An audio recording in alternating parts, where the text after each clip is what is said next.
Il y avait aussi les soirs de juin, tant attendus, où l'on commémorait les fêtes de Saint-Antoine, Saint-Jean et Saint-Pierre. J'aimais ces soirs-là. Il y avait un bal dans chaque rue, suivi de son incontournable feu de joie. On les appelle les fêtes, ou les saints, populaires. En réalité, leur racine est celle du solstice d'été. Début juin, on s'empressait de relayer de chaque côté du trottoir des cordons, d'où on faisait pendiller des décorations en papier de soie dentelé. Des papiers de soie aux 1000 couleurs, ciselés à l'aide d'une paire de ciseaux et de beaucoup de patience. Il y avait des lampions ou encore des fleurs, le plus souvent des œillets.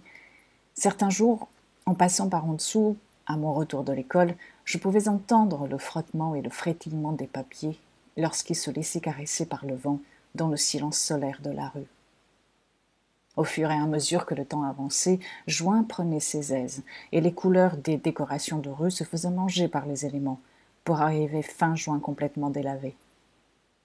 Au Portugal, lors des fêtes de juin, on s'offre du manjerico, un pot de petit basilic que l'on donne aux personnes que l'on aime.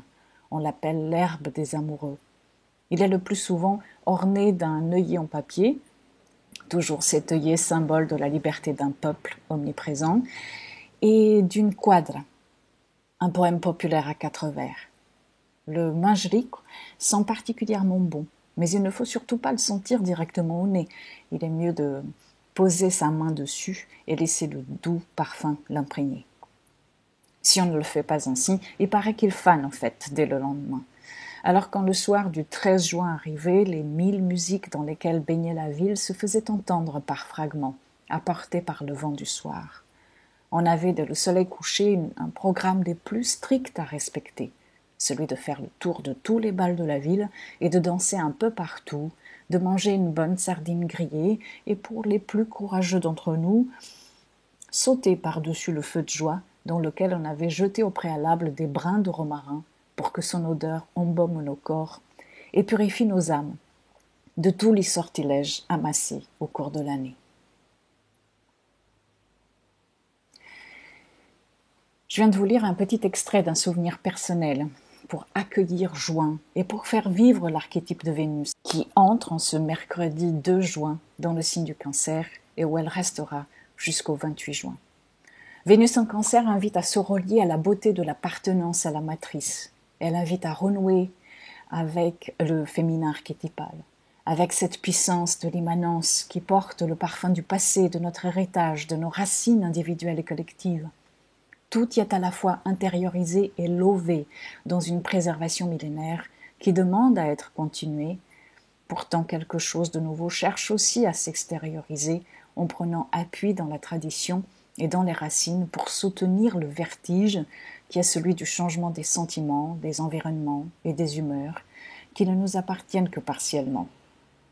Ici, le féminin matériel s'unifie avec le féminin spirituel pour y construire une carapace à l'épreuve des séparations les plus menaçantes et rudes, et ainsi se nourrir et nourrir les autres de souvenirs, de tendresse et d'un peu de bouillon de poulet pour l'âme, comme dit déjà une expression anglophone.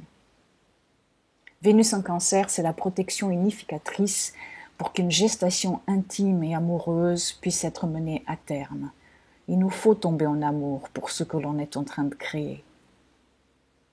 Sa traversée du Cancer indique le moment où la famille, les traditions, les racines, le lieu que l'on fait sien, etc., deviennent miroirs, afin de ramener de l'immanence vers la lumière de nouvelles formes et valeurs à incarner.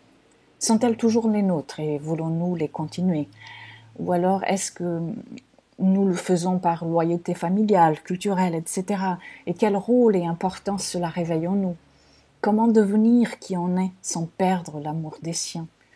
Quelles codépendances apparaissent dans les relations que nous tissons et comment évoluent-elles? Peut-être que chaque traversée de Vénus en Cancer, une fois l'an, est un moment pour unifier en nous ce qui semble désemparé, inconsolable et désenchanté, mais qui est en même temps déjà prêt à aimer et à se laisser aimer. Vénus en Cancer nous ouvre à la possibilité de retrouver une harmonie en mettant en relation le passé et le présent.